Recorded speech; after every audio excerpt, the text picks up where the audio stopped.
It's showtime. It's the pre-party with J. Cal. We are professional wrestling.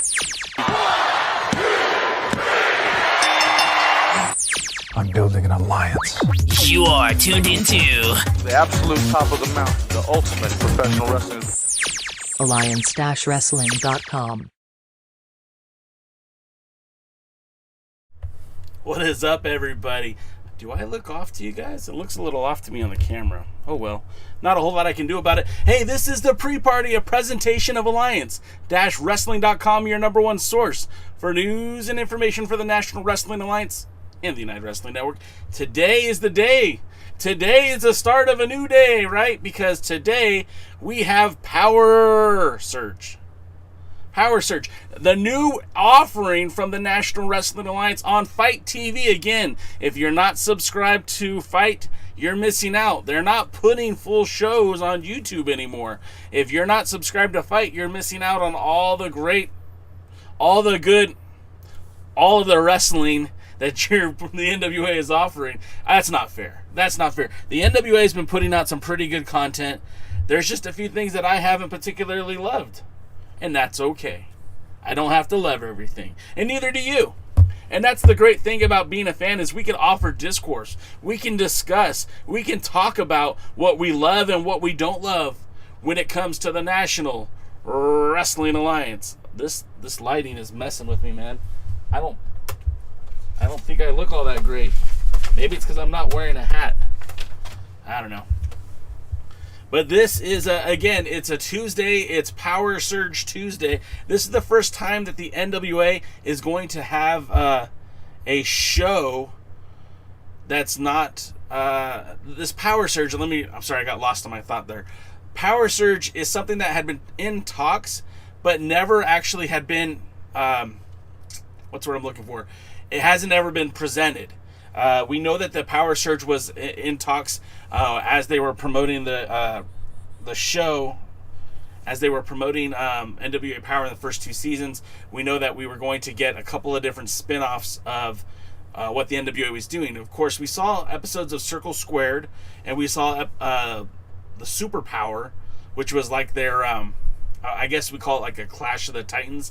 It wasn't a Clash of the Champions, excuse me. It wasn't quite a pay-per-view, but the match quality was a little bit higher than what the NWA typically puts out every week. And this week, it doesn't seem like it's going to be... I'm not exactly sure how this show is different than a typical NWA Power. Wrestling Sound Off says this is a filler episode. And, you know, I mean, you're not wrong. Like I was saying, I'm not exactly sure how this episode is a differentiation between the other episodes.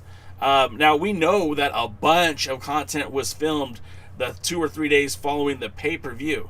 You know, we know this because we saw not only the footage of them. The NWA was talking about it.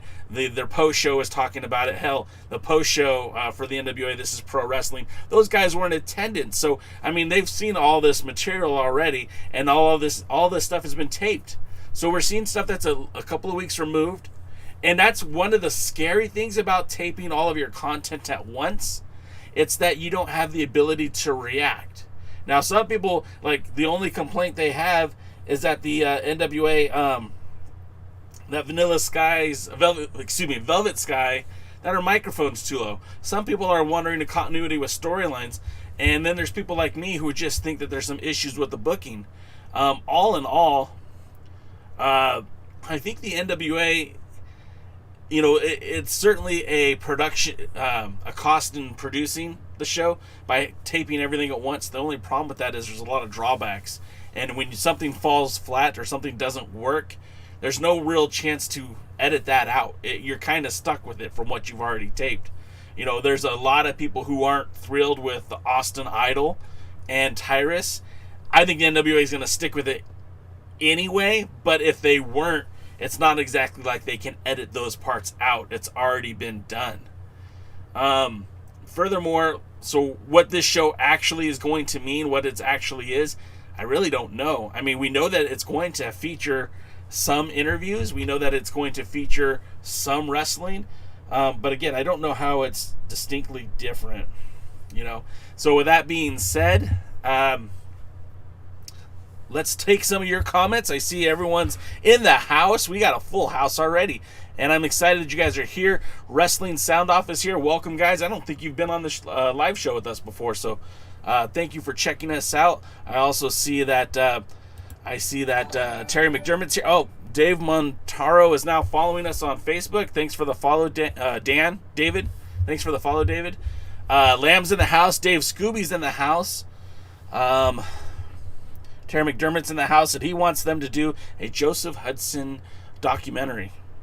You know, I gotta wonder, with a guy like Joseph Hudson, you know, he did so much to kind of capture the moment. He was very much into VHS and very much into documenting. I wouldn't be surprised if there's a lot of unaired footage of him either as the question mark or as Josephus that has never seen the light of day.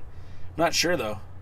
I see Big Chris Dog's in the house. Terry McDermott says, Lamb says Tim Storm will be in action, but they don't know who his opponent is. Yeah, Tim Storm's in action. That's a good thing. Jimmy and LB agrees. Wrestling Sound Off says they do the same thing with Impact. Yeah, and I mean, like, it's a smart business decision. Championship Wrestling from Hollywood does the same thing. The only problem is when you tape, all of your programming for March, April, May, and don't get back into the studios until June, that could be a real problem in terms of continuity. Like, what happens if someone gets signed? What happens if someone gets hurt? What happens if something changes? There's just nothing that they can do right now. So, sorry, my phone is blowing up. I guess I'm talking about things I shouldn't be. Willie Bowen's in the house. Lamb says he hopes Jordan Clearwater gets a W today if he wrestles.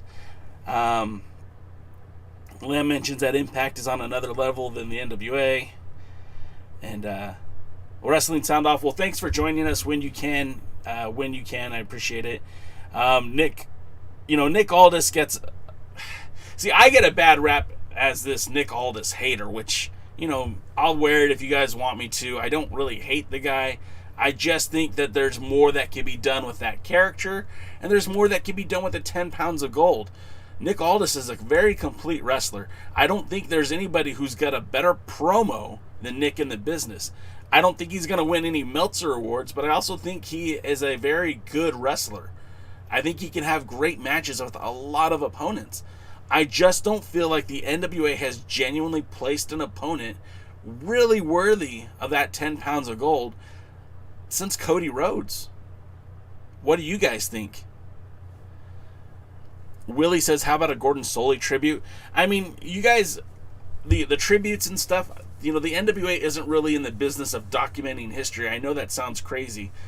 Billy Corgan has just become an owner of the National Wrestling Alliance, and not until 2017. So all the footage that they own, all the history that Lightning One era owns is literally from 2017. So the 10 pounds of gold, right? They have some weird agreement with the Paul Bosch estate where he has some access to those videos, but not complete. So for them to do a video on, say, Lance Russell or Gordon Soley or any of those commentators from the past, or even from the wrestlers from the past, it's not like they can really use a whole lot of footage. They only have what they've shot since 2017. The guy who would be better suited to do like a Gordon Soley documentary perhaps would be the folks over at I think it's Elbow Productions. They're the ones that did the NWA History and Tradition documentary, a documentary that I happen to be in. So yeah. My phone is actually blowing up today, and I don't understand why everyone's calling me right now. So, and Lamb knows about the Nick Aldis. I mean, I'm getting hit up all day today with regards to Nick Aldis.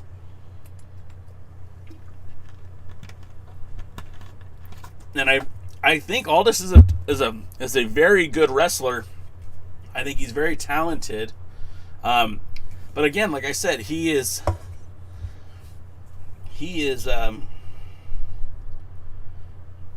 very, very, I'm sorry guys, I'm just blowing up here. My phone's going crazy. Alright, hang on just a second. Sorry guys, I hate to do this to you.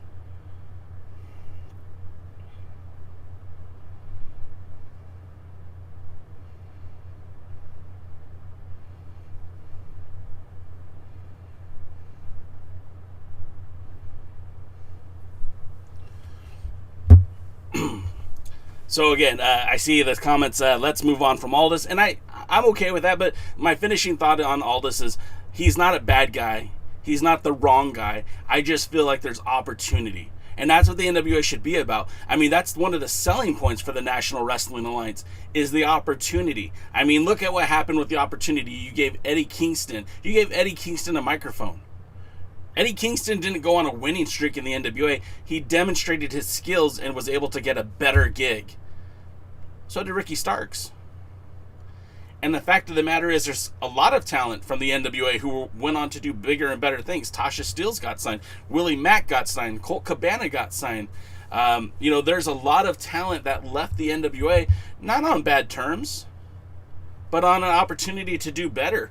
And I think that's a great selling point if you're the National Wrestling Alliance. And if you look at the roster now and the MO of bringing in these talented guys from the past, who, as even William Patrick Corgan said, or Nick Aldis has said in interviews, these are guys that they feel like weren't given a good shake when they were in the national level. They didn't get an opportunity to really prove their worth.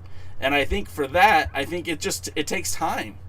So when you see somebody like Tyrus, even though I'm not the biggest Tyrus fan, I think the legitimate reason they brought him in is because they thought he had value, that they thought he could move the needle in some way, pro or con. They thought they could get something out of him. Chris Adonis is your national champion. They obviously see value in him, and I think it'll be interesting to see how it continues to go, right? And they brought Parrow back, they brought the War Kings back, but there's also some older. I say older, but there's some talent from the WWE who's made their return. Guys like Fred Rosser or guys like the Pope. All of these guys are getting an opportunity to showcase themselves. And as the NWA grows, of course they're going to lock up more and more people. But right now, in their infancy, they're not able to do that. So the kind of it's a scratch my back and I'll scratch yours. I'll give you this opportunity to showcase yourself. And at the end of your program, if you want to go try to get a deal with Impact or AEW or the WWE or New Japan or whatever, the opportunity is there. The window is there. And that's kind of a good selling point for the NWA. They're leveraging themselves on their inability to sign people. I think that's a good thing. What's up, Nation Show? Thanks for joining us. Man, you guys are doing so much talking. I'm going to try to keep up here real quick. I know that, let's see, what were you guys talking about? Chris Drummond says, how about we make people care about the current product? All NWA fans talk about is pre-83. Hey, Fiona, what's going on? Welcome. Fiona from Scotland. I'm supposed to go to Scotland, hopefully. Terry McDermott says Nick needs to lose the title for just a few weeks. I think they could have done that with Aaron Stevens. I think they should have taken that opportunity, but they didn't. So now we move forward. Chris Drummond says Aldis is overrated. Bring in Bully Ray to destroy this poser. Well, I don't think anyone's destroying Aldis. I mean, let's be face facts. Even when he loses the title, he is not going to get blown out. I mean, it's just going to. What's the word I'm looking for? It's just going to continue. His legacy, even after he loses the title, will continue to grow. He's not going to lose the belt and then disappear. They're not going to beat him off television. I mean, he's literally going to grow with the brand. So I think it's all good. How has Bully Ray not shown up yet? Dude's Girl's there, and I can't see anyone wanting Velvet there unless Bully's coming in. Look, Velvet's doing okay on commentary, but the reason why Bully's not there is there's not an audience. I mean, what's the point of bringing in somebody who's going to cost a lot of money when you can't recoup those costs? I mean, there's talent available out there to the NWA, but if they're not making a lot of money on these shows, I can't see them bringing people in. Yes, they're getting paid from Fight, but they're, it's not like it's a deal from NBC Universal. They're not making multi-millions of dollars. They're doing okay, but why spend all that money when you don't have to? Let's see. Yeah, Fiona, the travel ban's lifting, and I hope I get to go. I'm supposed to go and taking the family. Supposed to be in October, but we'll see how that plays out. Sean Mega says Murdoch is that guy. Hey, you know what? Trevor Murdoch is double tough. Trevor Murdoch is a great athlete, a great wrestler. His history with the National Wrestling Alliance has been, long touted here on this podcast. He was a part of the NWA Showcase days when Dave Marquez was producing the television show out here in Hollywood. Everyone at the time thought he and Cade were going to become tag team champions for the NWA until Lance Cade, ended up re-signing with the WWE. Now, Trevor Murdoch would stick around and would compete in a couple other big events for the NWA, but nothing to the extent of where he was. And, of course, with WLW, I mean, his early days also connected to Dave Marquez in the NWA. When he was in World Legion Wrestling, that's when Marquez owned it. They had a lot of crossovers with the NWA. Of course, you guys remember Danny Severn defending the 10 pounds of gold against a young Tim Storm at those early WLW days. So for Trevor Murdoch, I think the opportunity to wrestle Nick Aldis for the 10 pounds of gold, if that's what happens, if that's what they're playing to, I love the matchup. I just don't like the road that's taking us there. I don't like the injury angle. I don't like the way that they're building it up. If I'm Trevor Murdoch, my beef right now shouldn't be with Nick Aldis. It should be with Chris Adonis. He's the one that attacked you. He's the one that put you in a neck brace. He's the one that stole the title from you. So, I mean, yeah, you could be angry at Aldis, but really your beef should be with the guy who's wearing your belt. And I don't see how that transition works. That's one of these things with continuity and storylines. It doesn't make sense to me. Now, if Aldis would have costed the title, if he would have cheated instead of allowing a sneak attack to happen, I think that would have set up that match a heck of a lot better than what they did. But again, that's how it goes.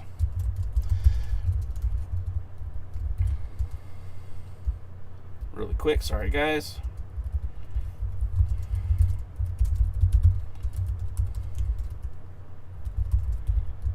I need a media manager. Wow, Wrestling Sound Off does not like Velvet Sky. And then Willie Bully. Sorry, guys. Willie Bowen says Bully Ray is not the answer for NWA Power either. Lamb says the only guy who could take off the title would be Elijah Burke. With his TV title run right now, they build him up. Just hope they don't take too much or book it wrong like they did with Eli Drake.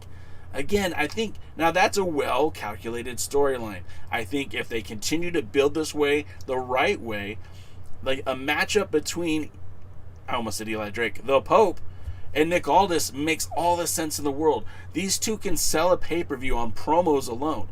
Wrestling in-ring ability, I mean, you've got something very special if they can get to it. And Aldis is able to have good matches with almost everybody. I mean, not that I'm disparaging Cody Rhodes, but he and Cody had such a great matchup, and there was such a styles clash.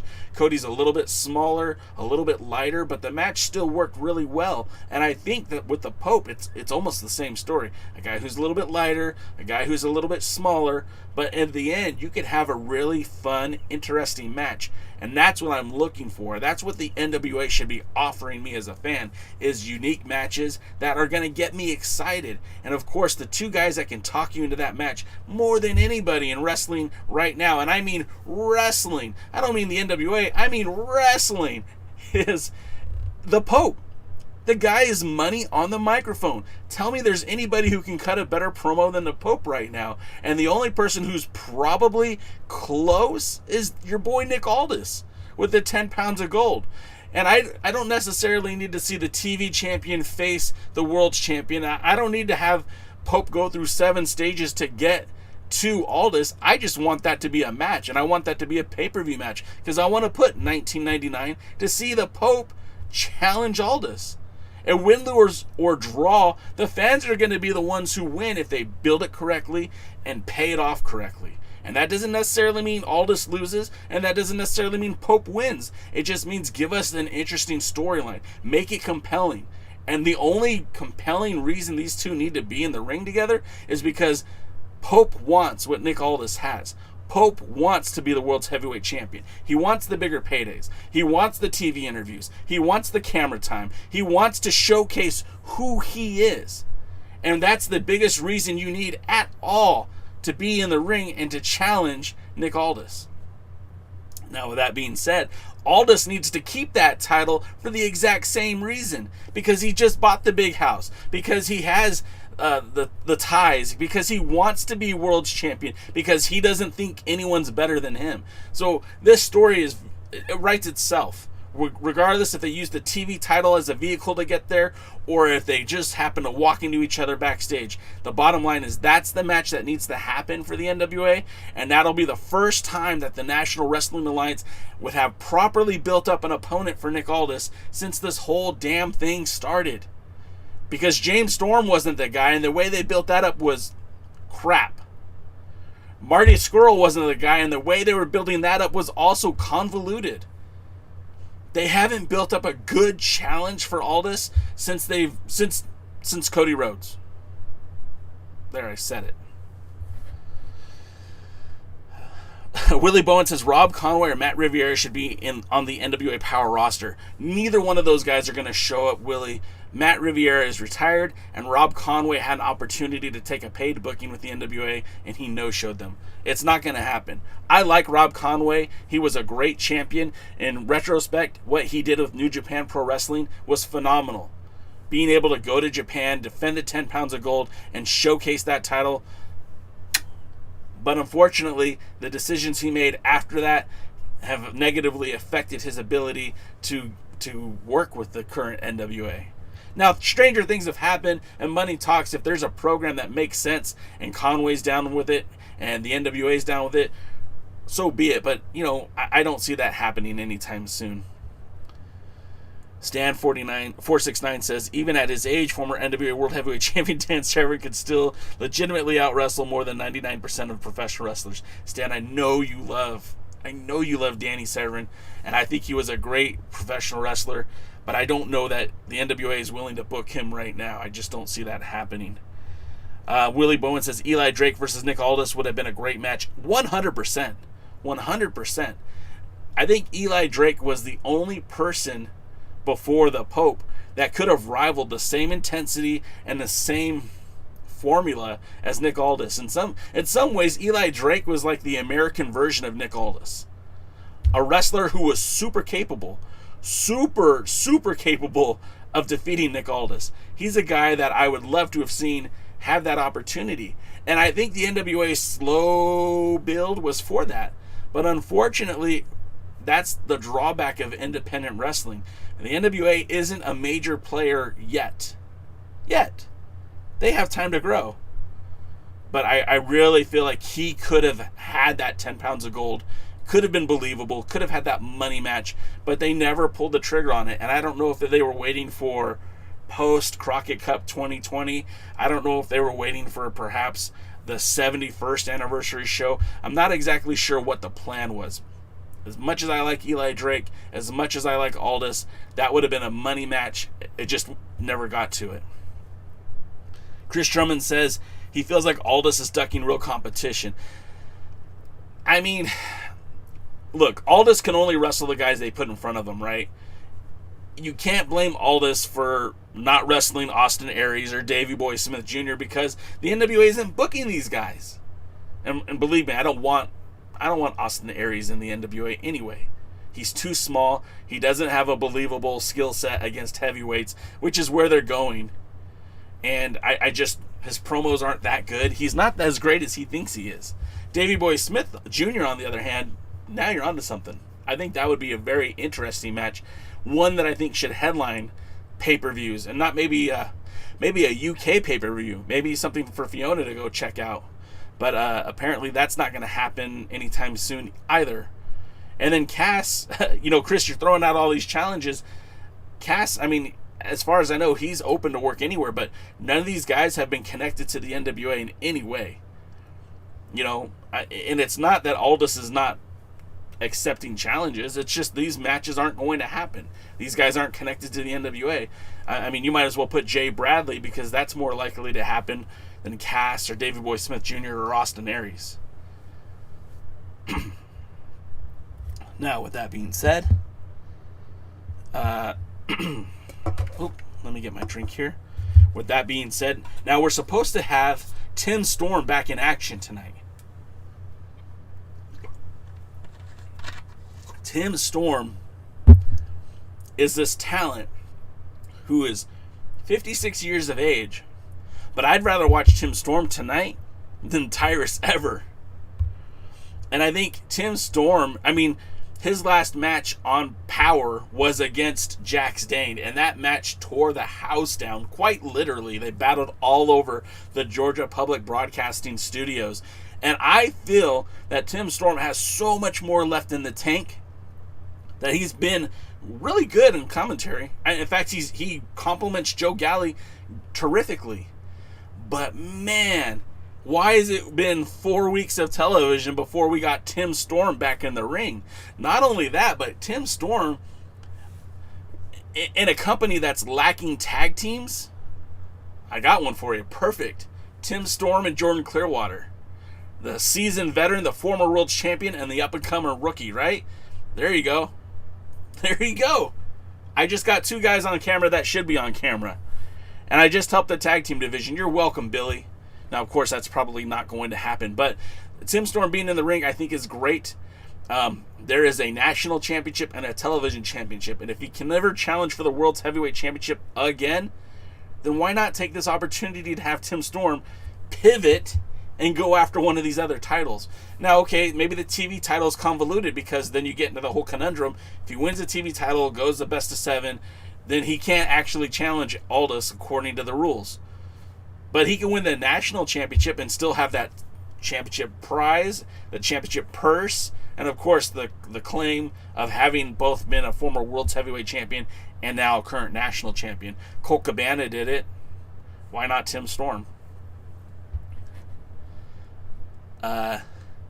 Willie Bowen says Jack Dane versus Nick Aldis would be a great match.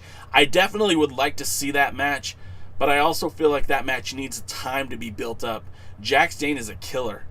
He's the nicest guy in the room until he steps into the ring, but I want that match to be meaningful, and I don't want it to be a throwaway match on Power. I want it to be built up. I want, again, the match needs to, if it's going to happen, it needs to happen on pay-per-view, but they need to build up to it. And again, I just don't want a throwaway match like they did for Aaron Stevens. I don't think that does anyone a bit of good. Aldis versus Kenny Omega? No. Kenny Omega, look. The Kenny Omega storyline with Impact right now is boring. Right? It has done very little for AEW. It hasn't done a whole lot for Impact.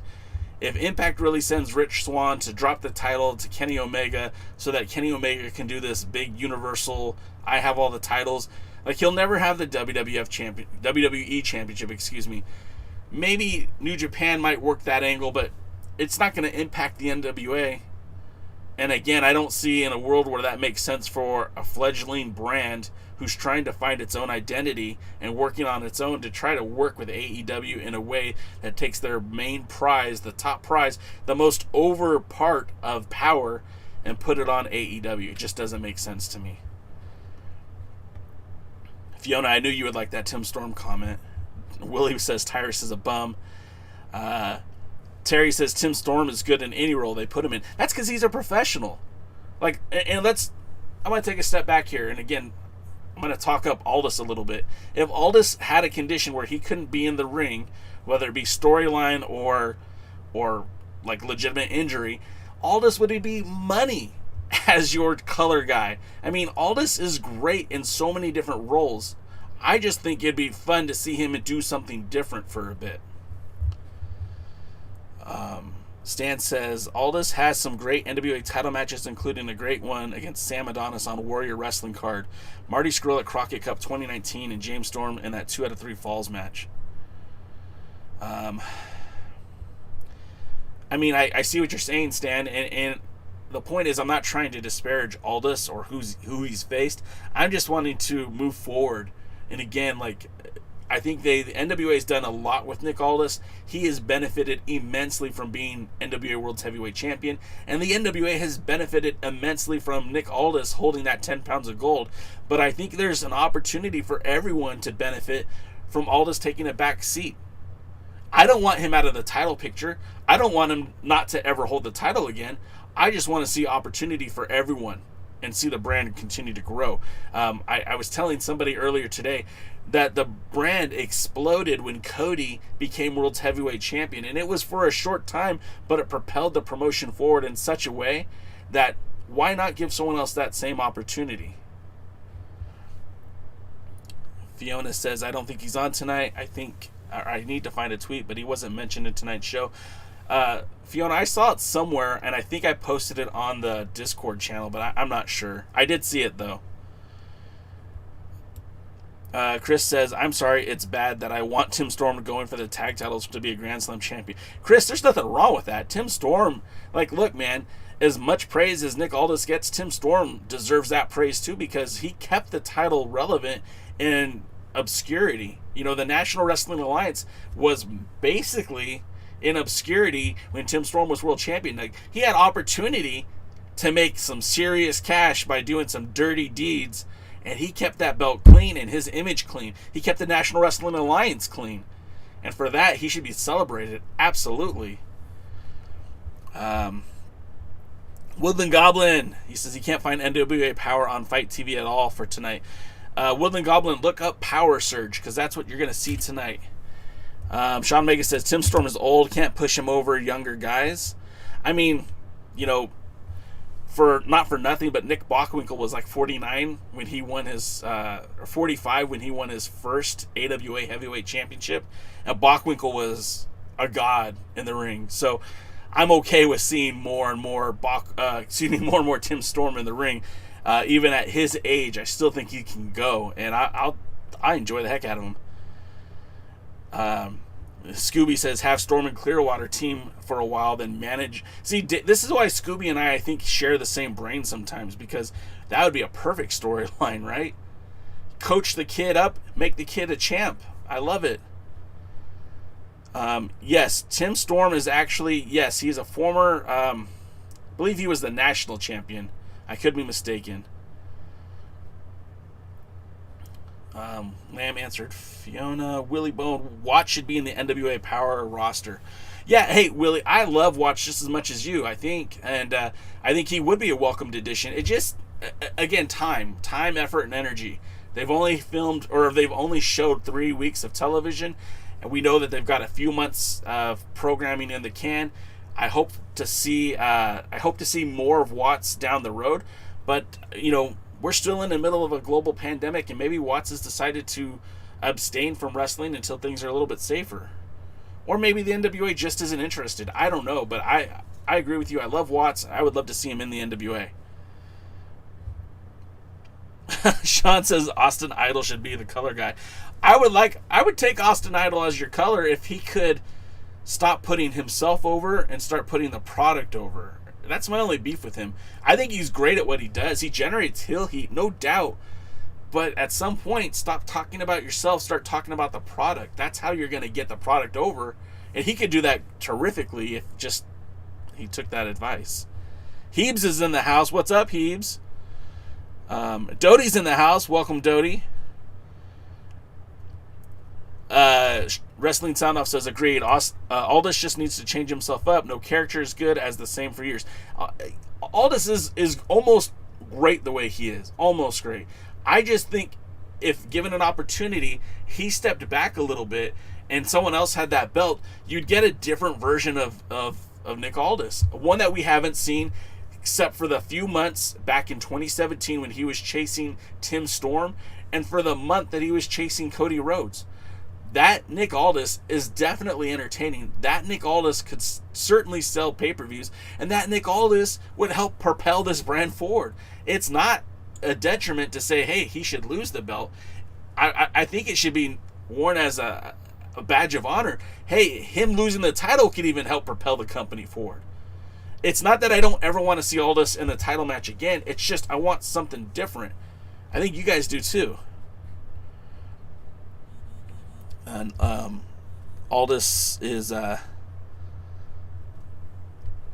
Stan was talking about Aldis being in CZW. Let's see. Man, you guys are going so off. I love it. You guys make this show so much fun. I love the energy you guys bring to this. I hope you enjoy being a part of it. I see there's 15 people watching on YouTube right now and 3 of you watching on Twitch. I totally appreciate you guys being here, and I appreciate you guys joining us every Tuesday at 5:05 Eastern, 5 o'clock Eastern, 2 o'clock Pacific. And Sean Mega says Tim Storm is not Nick Bockwinkel. Of course he's not Nick Bockwinkel, but he's not horrible, man. I mean, that guy is 56 years old and he's got a body of Adonis. I mean, he's one of the biggest dudes on the roster and he's 56 years old. He can still go in the ring. He was recently the Southwestern Wrestling Entertainment Fury champion. He can cut a promo. He looks good in the ring. I wouldn't sell that guy short ever. Fiona says Austin has a face I wouldn't tire of. Oh, you just popped me. Fiona says, Austin Idol has a face I wouldn't tire of punching. That's awesome. Sean Mega says they should give Latimer a turn, babyface, and be the one to take the title. Well, sure. Look, Tom Latimer, we're a big fan of him at this podcast. Kevin Frazier absolutely adores the guy. He's a body guy. He can wrestle in the ring. He brings intensity. He's definitely what's one of the things that's right about the NWA. And honestly, he might be one of the most underrated performers on the show. I think people need to pay more attention to him. But I think that's awesome that you guys are seeing that too. With Trevor Murdoch going after Aldis, who should be the next contender to Chris Adonis' national title? I mean, there's certainly a void left by that. I don't really want Stevens to go after the title again. And that's a problem too. The show is not really set up clearly defined heels and faces yet. So we're still trying to figure things out. I mean, if you're going to go with somebody, maybe Slice Boogie. He's on a win streak. Maybe he's the guy that you put in that position. Heeb says, kitchen entertainment while I cook dinner for the kids. Thank you for the fun. Hey, I appreciate you being here, Heebs. I am saying that right? I don't want to sound offensive. Heebs or Habes? Habs? Please tell me I'm saying it right or tell me how to say it. Terry McDermott says, does Tim still teach school? I think he does, yeah. Wrestling Sound Off, I can't see Latimer in any other role than a heel. He's just so natural at it. Wrestling Sound Off, I agree with you, and I think maybe Latimer's the kind of guy that can push Aldis as a face. Maybe Latimer's the one, the devil who turns Aldis into a babyface. Dodie says, Tim Storm is not someone who will deliver a so-called 5-star match, but he's an old school that I will still love just to see him in the ring. Absolutely. I agree with that. Heeb says Plunkett or Marsh Rocket. Jordan Clearwater should be set to become a contender for the national title. Slice Boogie would be great for the national title. I mean, you also still got Fred Rosser if he's still around. I've heard rumors that Luke Hawk has been cited at the television tapings. Fiona says, Heebs. It's Habe. Oh, Habes. Okay. Thanks, Habes. According to Cage Match, Storm is a 2-time former NWA North American champion. I think I knew that, but I kind of, sometimes the national title, North American title, were almost interchangeable in the Wilderness era. So thanks for clearing that up for me, Terry. I know that Tim Storm lost the North American title briefly to Jack Stane. He was able to unify the titles above getting his shot at the World's Heavyweight Championship, but then Jax was injured and they ended up taking both titles, and Tim Storm ended up winning the tournament to regain the title. And it's funny because that history with Tim Storm and Jack Stane, they were racing to get to that World's Heavyweight Championship, and it was just Jax who happened to benefit from, I think, that time in New Japan Pro Wrestling, and that opportunities kind of came a little bit easier to him. When Jax had that opportunity to win the national championship, he took the national title, he took the North American title, and ultimately defeated Hiroshi Tenzan for the 10 pounds of gold. But I think had he not been in that role, Tim Storm would have just got to that belt earlier, would have just been world champion earlier. Again, nothing but love and respect for Tim Storm. I still think that guy has one more run as world's heavyweight champion, but maybe that's just me. Wrestling Sound Off is taking off. Hey, Wrestling Sound Off, thanks again for joining us, man. I really do appreciate you being here. We're about 15 minutes away from POWERRR Surge. I hope you guys are excited about it. Hope you guys are all geared up for it. At the end of the day, this show is meant to help get you excited for what the NWA is doing. We are a NWA website. Like, we want to be your source for the National Wrestling Alliance. So please understand that when you hear criticism, we're not trying to tear the NWA down. We're really here to help build it back up. And my criticisms, whether it be mine or DKM's or Kevin Frazier's, we're not here to tear down the NWA, but we're actually hoping that somebody from the National Wrestling Alliance will see what we're talking about and maybe have a shift in attitude, a mind shift, a thought change, and perhaps do things a little bit differently. I am by no way saying that I'm right and everyone else is wrong. I think the NWA is really, really good and has so much potential. The roster has unlimited potential, and this show should be bigger and better than what it is. My criticisms, my quips, my problems with the NWA are I just want to help it reach its fullest potential. I'm no different than you guys. I'm somebody on the outside looking in, and I just want to see the NWA grow and become better. And I hope you guys do too.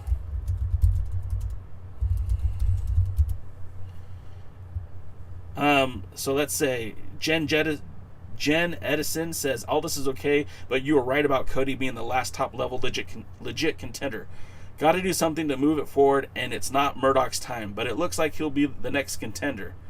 Yeah, and unfortunately, and again, I like Trevor Murdoch. I don't want people to think that I'm putting down Murdoch, but I just think that they could have built this up differently. They could have done something better. And Murdoch is as tough as they come, and he definitely deserves this opportunity, but they could have built it such a better way and made me care about it, because now I feel like this is how I feel when I see this matchup. We already know that Trevor Murdoch, who had this feud with Aaron Stevens, finally becomes a champion. Gets one defense in SWE Fury, successful. Comes to the pay-per-view, defends it, successful. Then the very next time he's in the ring, he's losing the belt to the guy who he beat at the pay-per-view. And he lost it because he decided to put himself in a match where he was injured. That's having more brawn than brain, and it didn't pay off for him. So I've heard people say, well, like, that just shows that he's got a heart of a champion. To me, it shows that he's not very intelligent. You know, if the quarterback is hurt in the football game, he doesn't go out there and throw. He lives to fight another day. There was no reason for Murdoch to get out there and defend that title in a match where he was already injured. It doesn't make sense. And if the booking is supposed to make sense, it just doesn't make sense. Lamb says that he is a heel. Lamb, you are a heel, but I appreciate you, brother. JJ, they did make him look weak. They made Murdoch look very weak, and he's a guy who is a very competent challenger. He's really good in the ring. His promos, I mean, for what they are pretty good. We could have lived on a feud with Tom Latimer and Trevor Murdoch just beating the tar out of each other and trading that title back and forth every few months. I could have been totally content with that. And I'm even okay with Trevor Murdoch losing the title if you're going to push him forward. Again, I just think the road they took put him in the wrong spot. Stan says some quarterbacks do go out and throw an injured. Just for example, look at Alex Smith. I mean, fair point. Fair point. And look, there is no such thing as there's no such glory without sacrifice. But at the end of the day, I mean, in pro wrestling, if we're trying to suspend our belief and make this like mixed martial arts, very few fighters are going to go out there hurt. And I think if we're supposed to suspend our disbelief for a minute and say, okay, this is all real, a guy going out there in a neck brace, that's ridiculous. Your neck is injured so much you need to wear a brace, then you do not belong in the ring, and no one would have cleared him to wrestle in the ring. So yeah, I think it's just a horrible idea, and I don't think it makes a lick of sense. Woodland Goblin says, yeah, but just throwing the ball. Okay, guys, you found a hole in my theory. Great. It doesn't change the point that Trevor Murdoch shouldn't be out there with a neck brace trying to wrestle. It just doesn't work. And Sean says they want Murdoch to play the sympathetic babyface role.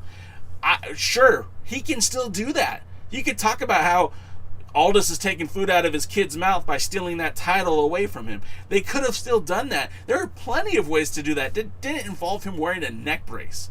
That just, to me, reeks of lazy booking. Okay, guys, let's take our most beast-like guy on the roster next to Tom Latimer and give him an injury. But wait, he's going to go out there and still fight anyways. Why?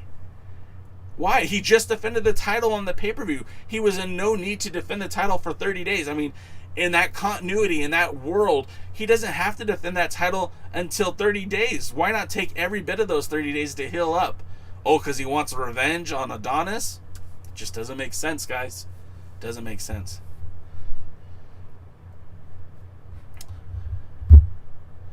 Oh, hey, Mayor, what's going on, brother? I didn't recognize you under your stage name. I'm glad you're here, man. I appreciate you checking us out. I'm glad you're on Twitch. We're also on Twitch. If you guys didn't know this, we don't just broadcast on YouTube. We broadcast also on twitch.tv at the Alliance Blog. So feel free to check us out on either channel. I do appreciate you guys being here with us again.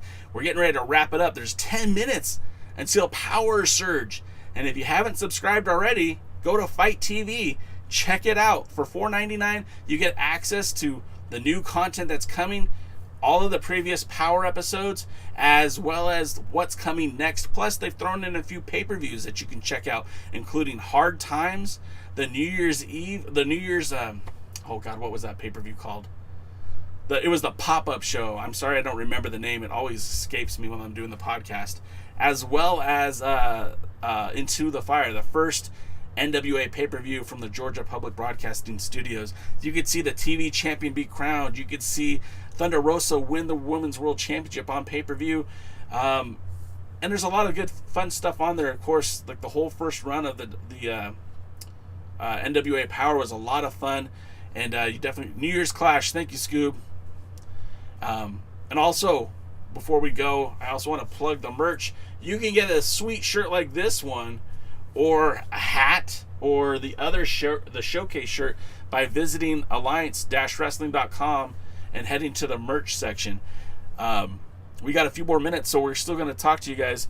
Stan says New Year Clash. I believe I could be mistaken. I just got that pop-up event on DVD the other day. It was from Tried and True. Yes, you're absolutely right. Scooby got it too. That pay-per-view was a Tried and True pay-per-view, but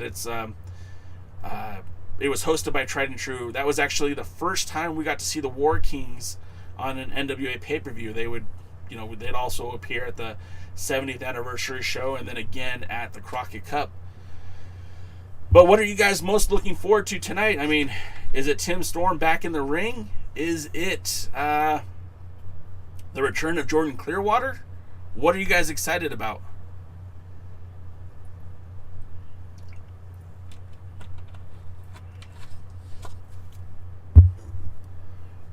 Me personally, I'm kind of interested to see what they're going to do with Mims.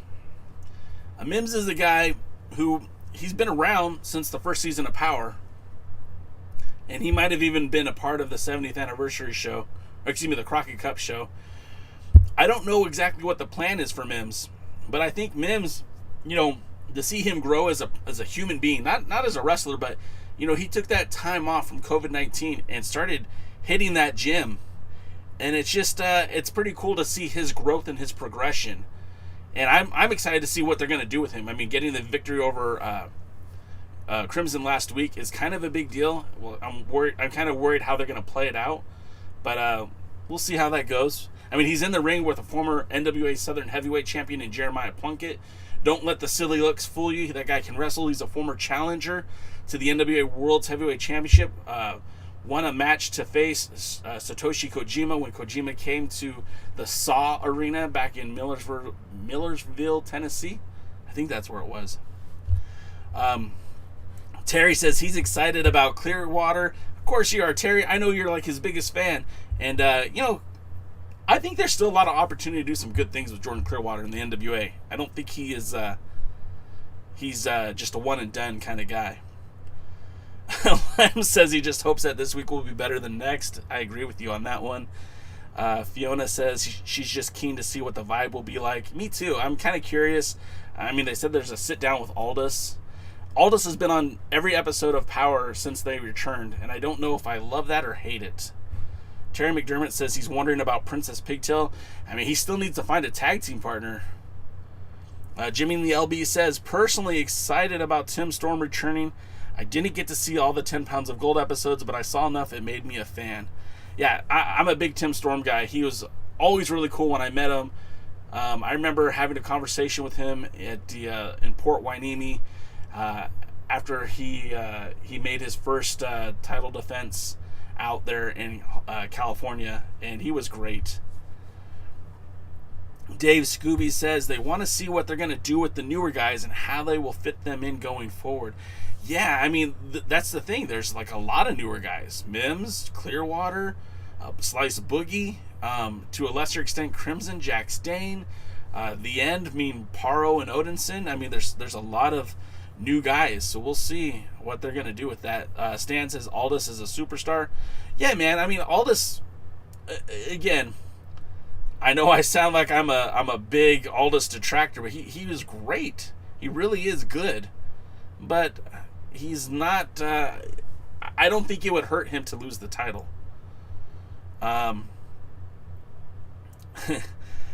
Mayor Michael McQueen says he was happy to see Jeremiah Plunkett. He's been putting it down for the NWA since the Wilderness days. You're right, man. Like, I kind of popped for it too, because it's like he's a guy that's been loyal to the NWA. He's a lot like Josephus was, not in the creativity department, but in the fact that he'd been putting it down for the NWA for such a long time that I'm glad he finally got this opportunity to be showcased. I think that's pretty cool. There are other guys out there like Chance Prophet, Damian Wayne, Drew Onyx, Steve Anthony. I mean, there's a laundry list of guys that I would like to see given that same opportunity. We'll see if that ever comes to fruition or not. And Willie says, is the NWA Pro Wrestling still affiliated with UWN? Willie, if you mean NWA Pro Wrestling as in what Dave Marquez was producing before NWA Hollywood, yes. Hollywood and United Wrestling Network are still a thing. If you mean the NWA as it is today, Billy Corgan's project, no. The United Wrestling Network and the NWA have seemed to have had a very noticeable split, and I don't think that they'll be working together anytime in the near future. Stan says, I really been going out of my way to buy DVDs of Nick Aldis defending the 10 pounds of gold in different promotions. It would be okay for Aldis to lose the title just to win it back. Yeah, Stan, I mean, that's what I'm saying. I don't need him to lose and never have another chance at it. I just would like to see more opportunities. Again, I think they really blew an opportunity with Eli Drake, LA Knight. But that's just me. Sean Mega brings up the fact that I forgot about Big Daddy Yum Yum. Well, are we going to talk about Wes Briscoe as well? Are we going to get into Matt Riviera? Are we going to talk about Greg Anthony? I do not want Greg Anthony on this show. I do not think he's a good fit for the NWA. Dodie says he would like to see Big Daddy Yum Yum make it into the NWA as well. He was a great talent, did some good things in New Japan. And we are 5 minutes away. Actually, we're like 2 minutes away. So we're going to wrap up the show. Or actually, we're ending now, guys. Thank you for tuning in. Go head over to Fight TV. Go watch. And remember, you can follow us on all social media at The Alliance Blog. For everyone else, my name is J Cal. Thank you for tuning in. And we'll see you next time at the matches. Have a good night now.